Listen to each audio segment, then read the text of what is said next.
नमस्कार जय जगन्नाथ समस्ते केमती अच्छा आशा करुँच आपण मैंने भलरे थे समस्ते भलरे था भगवान को प्रार्थना करुँची मु भी भल अच्छी तो आज मॉर्निंग रु बहुत गुड़ा काम थिला तो मॉर्निंग रे सब काम सारे पड़ा ड्रेस सफासफी करवा तो बहुत किसी काम थिला सब सरैली तो कोचिंग काली भी घर को जाइली तो आज सब कोचिंग मॉर्निंग रू सजाड़ा को पड़ा सेटअप बनया को पड़ा तो मॉर्निंग पिला माने पढ़ी की जाई सारे तो जो मैंने आसते 9टारे मैंने जाई सारे तो 10टारे आउ पिला आसवे बर्तमान गोटे गोटे पिला पलि आसिले तो 10टारे से पढ़ेबी तो एपन तो ब्रेकफास्ट होनी जो चकोपाई आनी से अच्छी काली देखी जोटा से अच्छी से खाइबी तो आपण मैंने ब्रेकफास्ट रे कौन खाइले मत निश्चिंत जनातु आपण मैंने मो फैमिली मत जनइले मत बहुत खुशी लगे कमेंट बॉक्स में जनातु आज ब्रेकफास्ट रे कौन खाइले तो आज तो बुधवार किसी नॉनवेज हवा कथा कहीं मुझे 2टा बार ही नॉनवेज खाए बुधवार शुक्रवार तो आउ को बार खाएनी तो आज भावुली कौन टे करी किंतु भावुनी कहीं समय हम कि न जना पड़नी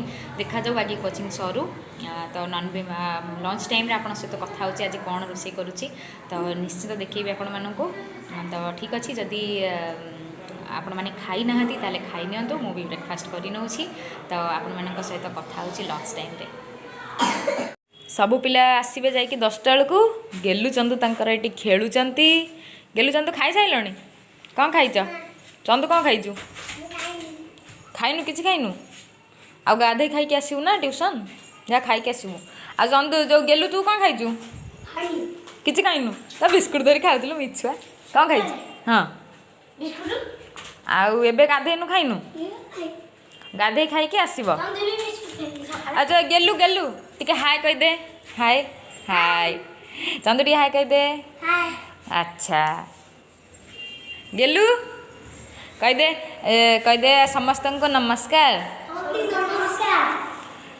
का सब्सक्राइब करदब आम दीदी का चैनल का समस्ते भल अच्छा तो तो भावुली आज ब्रेकफास्ट चकोपाई खाई बोली किंतु जड़े पठे कौन पुओ झी हबार था तो साध आसी घर को तो सी जड़े आणिकी दी जाइए जड़े सांग तो खाइबापी सबकि आपण मानक देखा कौन कौन देती तो ठीक अच्छे तो देखु मु चकोपाई बाहर करी खाइबी बोली तो वर्तमान से पठे एसबू आपण मानक भल लगे मत तो निमिकी भल लगे निमिकी यहाँ को कौन कहते लवंग लता बोधे यहाँ मिठेई यहाँ आरिसा पिठा आउ ये हूँ गजा गजा भी मत भल लगे तो तो बाकी ये हूँ उखुड़ा तो सबकि आपण मानक प्रथमे तो ये आसी एत गुड़ा तो खाई हेनी तो आज चकोपाई रु अधा चकोपाईटा खाइबे तो आदर गोटे खंडे खाइबी तो ये खाइबनी तो आपण मानक फास्ट सबुथु देन आपको मु खाइबी परे आपण मैंने खाई सारा परे गजा आरिसा पिठा को मानक भल लगे जनइबे यहाँ हूँ आरिसा पिठा आउ मिठेई मिठेई तो ग्लास भितर आजिकल एमती हो गला आगुरी छोट बड़े गोल गोल मिठेई आसूला ये सब आ भर हो गला तो सबकि आपण मानक फास्ट तो ठीक अच्छे यहाँ आपण मानक तो आपण मैंने भी ब्रेकफास्ट करनी मुझे ब्रेकफास्ट सब तो खाइबी गोटे खंडे खाइबी चकोपाई खाइबी तो खाई सारिकी आपण मानक सहित लंच टाइम रे कथा होची आज कौन होची कौन कौन खाऊची तो ठीक अच्छे तो ये मार्केट बाहरी चिकेन आनी बोली तो देखा जाऊ जदि मार्केट रे थिबो एबे चिकेन आनीबी कहीं लेट हो गला तथापि देखे मार्केट अच्छी ना नहीं तो आनी से आप सहित कथा हो तो से जापार नी चिकेन आने कहीं पिला को पढ़ेली पिला पलि आसले देह कहलानी तो बर्तमान ये पिला गले मुझे चिकेन आने तो नहीं कि आसली एबे रोषे हम पखाड़ अच्छी चिकेन कषा करके खाईदे तापर भात रोषे हम गरम भात राति तो चिकेन रोषे कर सारे कला बेले आप सहित कथा देखु चंदू कौन करुच्ची आउ गेली तार एठी गेली पानी कौन हम खेलबू चंदू केड़ा चपल पिंधिचु दौड़ी पलैला चंदू चंदू गलु देखंतु केनी पानी फोपड़ा फोपड़ी होउचनी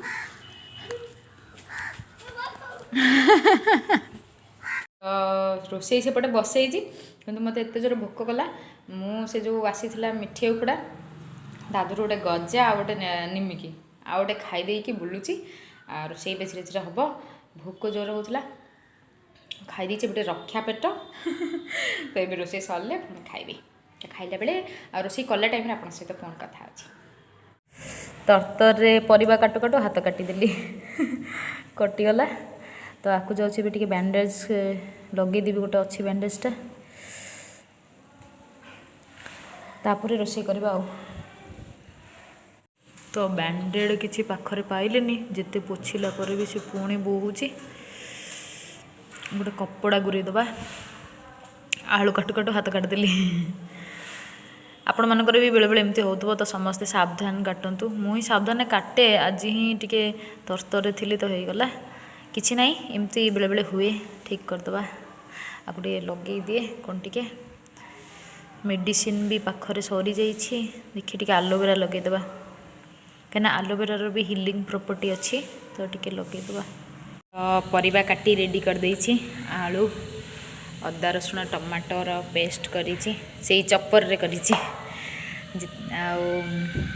पियाज भी चप्पर काटी नहीं आलूटा काटुली छुरी रे से हाथ बाजी जाइला तो तरकारी करदेवी सेमती फटाफट ही करदेवी आज आते भल से ना जल्दी जल्दी करदेवी कहीं बहुत जोर भोक कलानी सरले खाइबी तो फास्ट बन दिए मो पिला मानकर बॉल बैट क्रिकेट खेल चली राजू बापा कौन की खेल चली बैट बॉल खेल ठाकुर आ खाई साइलनी आ किए किए खेलुच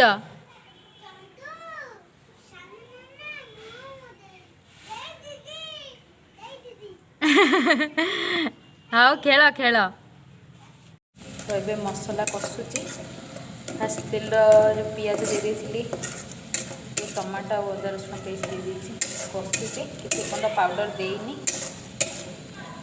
बस केमती जल्दी जल्दी रोषेई हो जाऊ कहीं जोर भोक कलानी तो मसला ए प्राय पूरा भलसे कषि गलानी तो ये आलू आउ चिकेन देदेबा तो ये आलू आउ चिकेन दे देछि ये आपको किसी समय कषियापी छाड़देवी ये कषि हो जाऊ एक्चुअली आलू आज मुझे भाजीनी कहीं बहुत लेडी होता आ न भाजिले भी भल लगे जो मैंने कम ऑयल रोषेई करा चाहते आपड़ के आलू को न भाजी भी करेंगे भल लगे कहीं चिकेन जी तेल मसला दि जाए से भी जरीज भलसे तो आपको किसी समय कषियापी छाड़देवा तो कषि सारापर आपको फाइनाली देखी तो भोक जोरे एबे तरकारी पानी दे देछि कषा काढ़ी देछि चिकेन कषा तो पखाड़ और चिकेन कषा खाईदबा तापरे हेले तरकारी गरम भात करी खाइबा मु कौन करे ना गरम भात जो होता है चिकेन कषा को तादेह रखी बिरियानी मसला गोलई दिए तो बिरियानी करके खाई दिए तो जेहेतु पखाड़ पखाड़ चिकेन कषा खाया पखाड़ चिकेन कषा तो बहुत टेस्टी लगे और आ सागर कंचा लंका पियाज सब थुआ है कि आने मत भारी कष्ट है भोक जोर है तो यह कहीं खाईदबा ये ही पूरा शांति हो तो फास्ट बाइट आपण मानी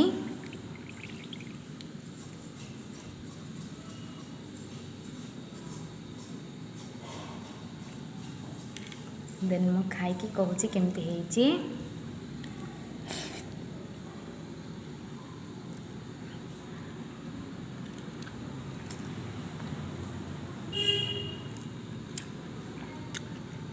सतरे बहुत टेस्टी है तरतरे रोषेई कर फिर भी बहुत टेस्टी है बहुत ही सॉफ्ट अच्छी जुइसी अच्छी बहुत ही सॉफ्ट है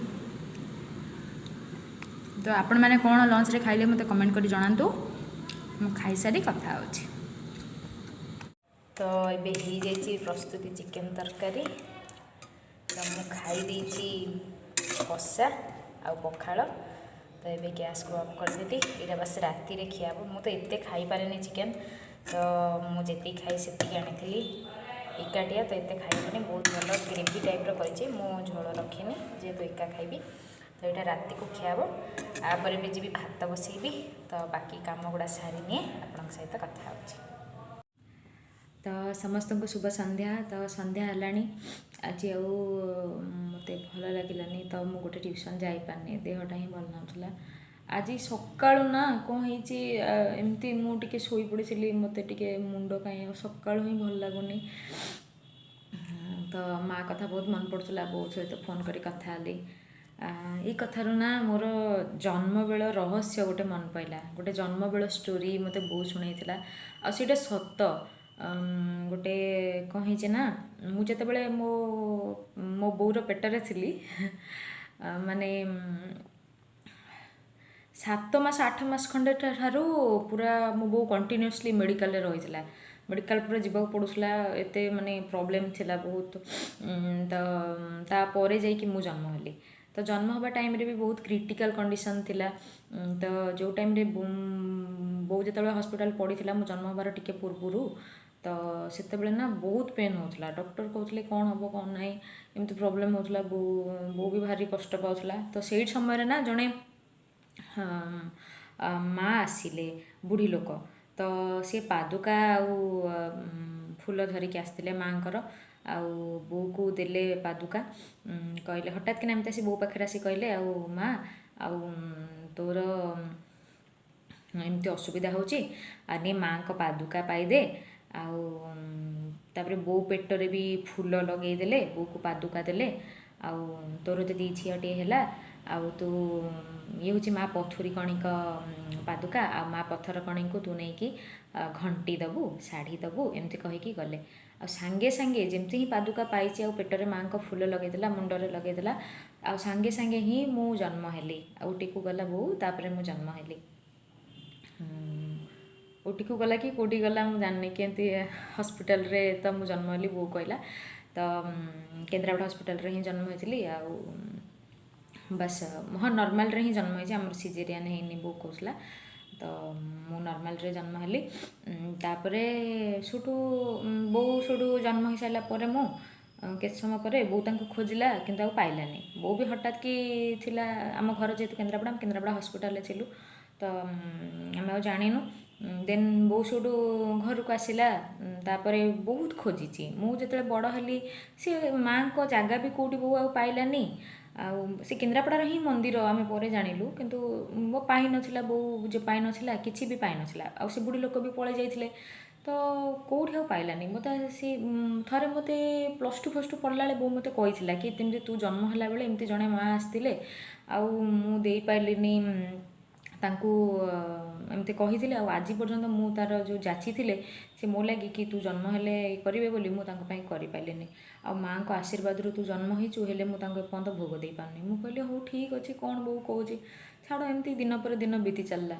ହଠାତ୍ ଦିନେ ଏଇ କିଛି ଦିନ ତଳେ, ମୋତେ ଯେବେ 23 ବର୍ଷ ପୁରିଲା, ବର୍ତ୍ତମାନ ମୋତେ 23 ବର୍ଷ, ତ 23 ବର୍ଷ ଯେତେବେଳେ ହେଲା, ହଠାତ୍ ଦିନେ ବୁଢ଼ୀ ଲୋକ ଜଣେ ଆସିଲେ। ମୋ ବୋଉ ବସିଥାଏ ପିଣ୍ଡାରେ, ସିଏ ଆସି ପୁଣି ପିଣ୍ଡାରେ ବସିଲେ। କହିଲେ ଏମିତି ହଠାତ୍ କି, ମୁଁ ନା ପଥରକଣିଙ୍କ ମନ୍ଦିରକୁ ଯାଇଥିଲି, ଆଉ ଭୋଗ କଲି, ଆଉ ଏମିତି ଭଲ ମନ୍ଦ ଏମିତି ବୁଲିକି ଆସିଲୁ। ବୋଉର ହଠାତ୍ କି ମନେ ପଡ଼ିଲା, ମନରେ ହିଁ ବୋଉର ସବୁବେଳେ ଥାଏ, ବଟ୍ ସେ କିଏ ପାଇନଥିଲା ଯେହେତୁ। ହଠାତ୍ କହିଲେ ତମେ ପଥରକଣି ଯାଇଥିଲ, ଆଉ ପଥରକଣି କେଉଁଠି, ନା କାହିଁ କ'ଣ ହେଇଛି କି, ନା ନା ନା ମୋର ଏମିତି ଛୋଟବେଳ କଥା ଥିଲା। ନା ଆଚ୍ଛା, ଆଉ ପଥରକଣି ବା ଏଇ ବାଟରେ ଗଲାବେଳେ ପଡ଼ିବ, ସେ ନବୋଦୟ ସ୍କୁଲ ପାଖରେ, ଭଲ ମନ୍ଦ ଏମିତି ବୁଝେଇଦେଲେ ରାସ୍ତା। ତ ବୋଉ କହିଲା କ'ଣ ମୁଁ, ତାପରେ ସେ ମା ବୁଢ଼ୀ ଲୋକ ଯିଏ ପଳେଇଗଲେ। ବୋଉ ମୋତେ ଫୋନ୍ କରି ପୁରା କାନ୍ଦି ପକାଇଲା। କହିଲା ମା, ଆଉ ବାପାଙ୍କୁ କହିଲା, ମୋ ଭାଇକୁ କହିଲା, ମୋତେ କହିଲା ଆଉ ମା ଏଇଭଳିଆ କଥା। ଆଉ ମୋ ଭାଇ ସେତେବେଳେ ଘରେ ଥାଏ, ତା'ର ଚାକିରି ହେଇନଥିଲା। ତ ଆଉ ଏମିତି ମା ଏମିତି ଆସିଥିଲେ। ମା ନିଜେ ହିଁ ଖବର ପଠାଇଛନ୍ତି, ମୁଁ 23 ବର୍ଷ ଧରି ଯେମିତି ନ ପାଇଲି, ମା ନିଜେ ଖବର ପଠାଇଛନ୍ତି କି ଆଉ କେମିତି ଆମେ ଯାଇକି ତାଙ୍କୁ ପ୍ରସାଦଟା ଚଢ଼େଇବା ବୋଲି। ମୁଁ ପୁରା କାନ୍ଦି ପକାଇଲି। ମୁଁ କହିଲି ସିରିୟସଲି ମା, ମାନେ ମୋ ଜନ୍ମ ବେଳେ ବି ମୋ ମା ପାଖରେ ଥିଲେ, ଆଜି 23 ବର୍ଷ ବିତିଗଲାଣି, ମା ପୁଣି ମୋତେ ତାଙ୍କ ପାଖକୁ ଡାକିଛନ୍ତି। ବୋଉ କହିଲା ଯିବା, ତୁ ଯିବୁ, ଆମେ ଭୋଗ କରିବାକୁ ଯିବା। ତ ମୋ ଭାଇ ଜଣଙ୍କ ଠାରୁ ଗାଡ଼ି ମାଗିକି ଆଣିଲା, ତା ସାଙ୍ଗଠାରୁ ବାଇକ୍। ତ ଆମେ ସେଠୁ ବୋଉ ସେଠୁ ଘଣ୍ଟି କିଣିଲା, ମୁଁ ବି ଶାଢ଼ୀ କିଣିଲି। ତ ଆମେ ମାଆଙ୍କ ପାଖକୁ ଯିବାକୁ ବାହାରିଲୁ। ଆଉ ଗୋଟେ କଥା ଜାଣିଛନ୍ତି, ମୁଁ ଯେବେ ମାଆଙ୍କ ପାଇଁ ଶାଢ଼ୀ କିଣିଲି, ହଁ ତ ମୁଁ ଏଇଠି କିଣୁଥିଲି କେନ୍ଦ୍ରାପଡ଼ାରେ ହିଁ। ତ ଶାଢ଼ୀ କିଣୁଛି ଦୋକାନରେ, ମାଆଙ୍କର ସେଇଟା ପସନ୍ଦ ହେବ ନ ହେବ ଦୋକାନରେ ନା, ଏମିତି କିଣୁଛି। ବୋଉ କହିଥିଲା ତୁ ବାଛି ଆଣିବୁ ପସନ୍ଦ ହେବ। ତ ଏମିତି କିଣୁଥିଲି, କିଣୁ କିଣୁ ଜଣେ ବୁଢ଼ୀ ଲୋକ ଶଙ୍ଖା ସିନ୍ଦୁର ପିନ୍ଧିଛନ୍ତି, ଅତି ମାନେ ବୁଢ଼ୀ ହେଇଗଲେଣି, ସବୁ ପାଚିଲା ଚୁଟି, ସିନ୍ଦୁର ଲଗେଇଛନ୍ତି। ତ ମୁଁ ଏମିତି କହୁଛି, ଏମିତି ଶାଢ଼ୀଟା ଆମେ ବାଛୁଛି, ଭଲ ଲାଗିବ କି ଭଲ ଲାଗିବନି। ସିଏ ମୋତେ ହଠାତ୍ କି କହୁଛନ୍ତି ହଁ ହଁ ସେଇଟା ଭଲ ଲାଗିବ, ଆଉ ମନ୍ଦିରକୁ ନେବ ତ ମାଆଙ୍କ ପାଇଁ। ମୁଁ କହିଲି ହଁ। ସିଏ ଜଣେ କଷ୍ଟମର ଆସିଥିଲେ ଦୋକାନକୁ, ସିଏ ମୋତେ ହଠାତ୍ କି, ମୁଁ ତାଙ୍କୁ କିଛି ପଚାରିନି, ମୋତେ କହୁଛନ୍ତି ହଁ ହଁ ସେଇଟା ଭଲ ଲାଗିବ। ମୁଁ କହିଲି ଏଇଟା ନା, ହଁ। ତ ସେ ଯେଉଁଟା କହିଲେ ମୁଁ ସେଇଟା ନେଇ ଆସିଲି। ହଁ, ମୋତେ ଲାଗିଲା ଯେମିତି ମା ନିଜେ ଆସି ଚଏସ୍ କରୁଛନ୍ତି ମୁଁ ଶାଢ଼ୀ କିଣିଲା ସମୟରେ କି ତାଙ୍କୁ ଏଇ ଶାଢ଼ୀଟି ପସନ୍ଦ। ତ ଏସବୁ କଥା ମାନେ ଆପଣମାନଙ୍କୁ ହୁଏତ ଲାଗିପାରେ କି ମନଗଢ଼ା କାହାଣୀ, ବଟ୍ ଏସବୁ ମୋ ଜୀବନର ସତ ଷ୍ଟୋରି। ମୋତେ ମା ପଥରକଣିକୁ ଯେଉଁମାନେ ଜାଣିଥିବେ, ଯେଉଁମାନେ କେନ୍ଦ୍ରାପଡ଼ାରେ ହେଇଥିବେ ବୋଧହୁଏ ଜାଣିଥିବେ ମା ପଥରକଣିଙ୍କ ମନ୍ଦିରରେ, ତ ବହୁତ ପ୍ରସିଦ୍ଧ ମା। ତ ମୋତେ ବହୁତ ଖୁସି ଲାଗିଲା କି ମା ନିଜେ ଚଏସ୍ କଲେ ଶାଢ଼ୀ। ଦେନ୍ ଆମେ ସକାଳୁ ବାହାରିଲୁ, ଭାଇ, ମୁଁ, ମୋ ବୋଉ, ଆଉ ମୋର ଗୋଟେ ସାଙ୍ଗଟେ ବି ଗଲା ଆମ ସାଙ୍ଗରେ। ତ ଆମେ ସାଙ୍ଗ ହେଇକି ଗଲୁ, ଯାଇକି 4 ଜଣ ଯାଇକି ସେଠି ପୂଜା କଲୁ। ଆଉ ଏତେ ଶାନ୍ତି ଲାଗିଲା ମାଆଙ୍କୁ ଦେଖିକି। ମାଆଙ୍କୁ ଶାଢ଼ୀ ଚଢ଼େଇଲୁ, ଘଣ୍ଟି ଦାନ କଲୁ, ଭୋଗ କଲୁ, ଆସିଲୁ।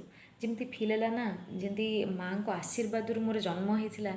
ଆଉ ଜନ୍ମ ବେଳରୁ, ମୋ ଜନ୍ମ ପୂର୍ବରୁ ହିଁ ମା ମୋ ସାଙ୍ଗରେ ଥିଲେ, ତାଙ୍କ ଆଶୀର୍ବାଦରୁ ମୁଁ ଜନ୍ମ ନେଇଥିଲି। ଜନ୍ମ ଯେତେବେଳେ ହେବାକୁ ମୋ ମା କଷ୍ଟ ପାଉଥିଲା ବୋଉ, ସେତେବେଳଠୁ ବି ମା ଆସିକି ମୁଣ୍ଡ ଆଉଁସି ଦେଇ ଯାଇଛନ୍ତି, ମୋତେ ପାଦୁକା ଲଗେଇ ଦେଇ ଯାଇଛନ୍ତି ଜନ୍ମ ହେଲି ତା ମୁଁ ପରେ। ଆଉ ମୁଁ ଏତେ ଡେରି କରିଦେଲି ମା ତମ ପାଖକୁ ଆସିବା ପାଇଁ, ମୁଁ ଜାଣିନଥିଲି ମୋତେ ଏତେ ବର୍ଷ ପରେ ଆଣିଲ। ତ 23 ବର୍ଷ ବେଳକୁ ମୁଁ ଗଲି, ତାଙ୍କୁ ଦେଖିଲି। ମନ ଭରିଗଲା କି ଏଇ ମା ମୋ ଜନ୍ମ ପୂର୍ବରୁ ମୋ ପାଖକୁ ଯାଇଥିଲି। ତ ମା ବହୁତ ହି ଭଲ। ଆଉ ଏ ଷ୍ଟୋରି ଶୁଣି ସାରିଲା ପରେ ଆପଣମାନଙ୍କୁ କ'ଣ ଲାଗୁଥିବ ମୁଁ ଜାଣିନି। ଏତିକି କହିବି, ମା ନା ସବୁବେଳେ ଗୋଟେ ମା। ସେ ଆମ ଡିଭାଇନ୍ ମଦର ହୁଅନ୍ତୁ, ଆମ ବାୟୋଲୋଜିକାଲ୍ ମଦର ହୁଅନ୍ତୁ, ତ ମାଆର ହୃଦୟ ସବୁବେଳେ ଗୋଟେ ମା, ତାଙ୍କ ଜାଗା କେହି ନେଇପାରିବେନି। ତ ସେମିତି ମା ପଥରକଣିଙ୍କ ନାଁ ଧରିଲେ ସବୁ ପାର ହେଇଯାଆନ୍ତି। ତ ବହୁତ ଏ ଜିନିଷଟା ମୋ ଜୀବନର ଗୋଟେ ବହୁତ ମେମୋରିରେ ସେମିତି ରହିଛି କି ମୋ ଜନ୍ମ ବେଳେ ମା ଆସିଥିଲେ, ଆଉ ଆମେ ଖୋଜି ନ ପାଇଲୁ ବୋଲି ଆଜି 23 ବର୍ଷ ପରେ ମା ନିଜେ ଆସିଛନ୍ତି ଆମ ଖବର କହିବା ପାଇଁ। ତ କେଉଁଠି ନା କେଉଁଠି ଫିଲ୍ ହେଲା କି ଏଠିକି ଆସିସାରିଲା ପରେ ଆଜିଠୁ ଜୀବନ କିଛି ମୋଡ଼ ନେବ, ଆଉ କିଛି ଭଲ ବଦଳିବ। ଏତେ ଦିନ ପରେ ମା ଯେହେତୁ ପାଖକୁ ଡାକିଛନ୍ତି, ଆଉ ଆଜି କେଉଁଠି ନା କେଉଁଠି ଫିଲ୍ ହେଉଛି କି ହଁ, ମାଆଙ୍କୁ ଦର୍ଶନ କରି ଆସି ସାରିଲା ପରେ ଜୀବନ ସତରେ ଟିକେ ବଦଳିଛି, କିଛି ଭଲ ହେବ ବୋଲି ବି ଆଶା, ଭଲ ହେଉଛି ବୋଲି ଆଶା। ମା ଯାହା କରିଛନ୍ତି ଭଲ ପାଇଁ। ଆଉ ସେଠୁ ଆସିଲା ପରେ ବି ମୁଁ ଆପଣମାନଙ୍କ ସହିତ ମିଶୁଛି ୟୁଟ୍ୟୁବରେ। ମୁଁ ସେତେବେଳେ ହିଁ ଆସିଲି, ସେଠୁ ଆସିଲା ପରେ। ଆଗରୁ ମୁଁ କୌଣସି ସୋସିଆଲ୍ ମିଡ଼ିଆରେ ନଥିଲି। ଆପଣମାନେ ହୁଏତ ବିଲିଭ୍ କରିବେନି, ମୁଁ କୌଣସି କେବେ କେଉଁଠି ଫେସବୁକ୍ ହେଇଗଲା, ହ୍ୱାଟ୍ସଆପ୍ ହେଇଗଲା, କେଉଁଥିରେ ଫଟୋ ବି ଦେଇନଥିଲି କେବେ ବି। ଫେସବୁକ୍ ତ ୟୁଜ୍ କରୁନଥିଲି, ହ୍ୱାଟ୍ସଆପ୍ରେ କେବଳ ଗୋଟାଇ ଥିଲା ହ୍ୱାଟ୍ସଆପ୍, ତ ତା ଦେହରେ ବି କେବେ ମୁଁ ଫଟୋ ଆଜି ପର୍ଯ୍ୟନ୍ତ ଦେଇନି। କେଉଁ ସାଙ୍ଗକୁ ବି କେବେ ଫଟୋ ଦେଇନି। ବହୁତ ହି ଭିତରେ ମୁଁ ବହୁତ ହି ମାନେ ନିଜକୁ କେଉଁଠି ବାହାରକୁ ଯାଏନି, ନିଜେ ଭିତରେ ହିଁ ଥିଲି, ଚୁପଚାପ୍ ଥିଲି। ମିଶେ, ସମସ୍ତଙ୍କ ସହିତ ମିଶେ, ମଜା ଥଟ୍ଟା କରେ, ବଟ୍ ଫଟୋ କେଉଁଠି ଦିଏନି କି ସୋସିଆଲାଇଜ୍ ହେଇପାରେନି। କିନ୍ତୁ ଯେବେଠୁ ମୁଁ ମା ପଥରକଣିଙ୍କ ମନ୍ଦିରରୁ ଆସିଲା ପରେ, ତାପରେ ମୁଁ ଚ୍ୟାନେଲ୍ ଖୋଲିବା ପାଇଁ ହଠାତ୍ କି କାହିଁକି ମୋର ମନ ହେଲା, ଦେନ୍ ମୁଁ ଖୋଲିଲି। ତାପରେ ଆପଣମାନଙ୍କ ସହିତ ଆଜି ମିଶୁଛି, ଆଉ ଆଜି ଜାଣୁଛି କି ଆପଣମାନଙ୍କ ସହିତ ମିଶିକି ବହୁତ ଭଲ ଲାଗୁଛି, ଆପଣମାନଙ୍କ ରେସ୍ପନ୍ସ ବି ଭଲ ଲାଗୁଛି। ତ ସେ ତ ଥିଲା ମୋ ଜୀବନର ଷ୍ଟୋରି। ତ ଆପଣମାନଙ୍କୁ କେମିତି ଲାଗିଲା ଜାଣିବି, ବହୁତ ମୋତେ ଜଣେଇବେ। ବହୁତ ଖୁସି ଲାଗିଲା ମୋତେ କି ମୁଁ ଆପଣଙ୍କୁ ଏଇ ଜିନିଷଟା ଆଜି ସେୟାର କଲି। ଆପଣମାନଙ୍କ ସମସ୍ତଙ୍କ ଜୀବନରେ ମା ଏମିତି ଖୁସି ଭରି ଦେଉଥାନ୍ତୁ। ଆଜି କିନ୍ତୁ ମୁଁ ମୋ ଡିସିସନ୍କୁ ଧନ୍ୟବାଦ ଜଣେଇବି କି ମୁଁ ଠିକ୍ ଡିସିସନ୍ ନେଇଛି। ଆଉ ମାଆଙ୍କ ମନ୍ଦିରରୁ ଫେରି ଆସିଲା ପରେ ମୋ ଜୀବନ ଯେଉଁ ବଦଳିଛି, କି ମୁଁ ଆପଣମାନଙ୍କ ସହିତ ମିଶିଛି, ଏଇଟା ମୋ ପାଇଁ ଗୋଟେ ଗୁଡ଼୍ ଲକ୍ କି ମୁଁ ଆପଣମାନଙ୍କ ସହିତ ଯୋଡ଼ି ହେଇପାରିଛି। ଏତେ ସ୍ନେହ, ଶ୍ରଦ୍ଧା, ଏତେ ଭଲ ପାଇବା ଆପଣ ଦେଉଛନ୍ତି। ଆପଣମାନଙ୍କ କମେଣ୍ଟରେ ବି ମୋ ପେଟ ପୁରି ଯାଉଛି। ବହୁତ ଭଲ ଭଲ କମେଣ୍ଟ ଆପଣମାନେ ଦେଉଛନ୍ତି, ଏତେ ଆଶୀର୍ବାଦ ଦେଉଛନ୍ତି। ତ ଏମିତି ଆଶୀର୍ବାଦ କରୁଥାନ୍ତୁ। ଆପଣମାନଙ୍କ ସହିତ ତ ମୁଁ ଯୋଡ଼ି ହେଇକି ରହିଲି, ଏବେ ଆମ ସମ୍ପର୍କ ଏମିତି ଯୋଡ଼ି ହେଇଥାଉ, ଆମ ପରିବାର ଆହୁରି ବଡ଼ ହେଉ। तो आज वीडियो तो बहुत लंग है पर आउ के मो जीवन कमेडी मो जीवन भगवान स्टोरी अलग सब स्टोरी मोटिवेशन हेल्थ आउ न्यूट्रिशन उपर बहुत वीडियो आसो मो सहित एमती जोड़े था बहुत अपकमिंग्स अच्छी बहुत बहुत भल वीडियो आप आग को आनीदेवी मो सहित था जो मैंने एपर्यंत चैनल को सब्सक्राइब करना तो प्लीज़ सब्सक्राइब कर दिंतु बाकी गोटे गोटे लाइक करदे जदि भल लगे तो बहुत बहुत धन्यवाद आपण को शेष पर्यंत वीडियो देखि तो आपण मैंने समस्ते भलरे थांतु निजर केयर न था पानी पिउ था तो रही जय जगन्नाथ नमस्कार।